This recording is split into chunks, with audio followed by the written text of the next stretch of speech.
Hello guys, कैसे हो सब लोग। Welcome back to my nature blog. तो मैं आज तुमको कुछ स्पोर्ट्स की मेरी चीज़ें दिखाऊंगा, कुछ इतनी खास नहीं। सबसे पहले देखो है विंड बॉल, जो मैंने तुमको पहले से दिखा के रखा। फिर है एक ये सॉफ्ट टेनिस का गेंद, बहुत अच्छा है। फिर पर हमारे पास एक दड़ी, ये देखो, इनकी बाउंस बहुत अच्छी है। और साथ में हमारा बैट दो है। पहला ये बैट है जिन पे कुछ इतना खास नहीं है, अब तो चलता है कभी। फिर ये है, ये बहुत अच्छा है ये बैट।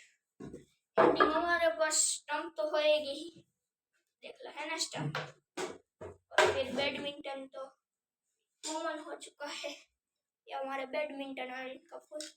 बस मेरे को बस इतनी ही स्पोर्ट्स की चीज़ थी। अगर तुम्हारे पास इनसे कोई ज़्यादा स्पोर्ट्स की चीज़ हो तो मेरे को बताना। तुमको ये मेरे का ये वीडियो बहुत अच्छा लगा तो लाइक एंड सब्सक्राइब कर देना।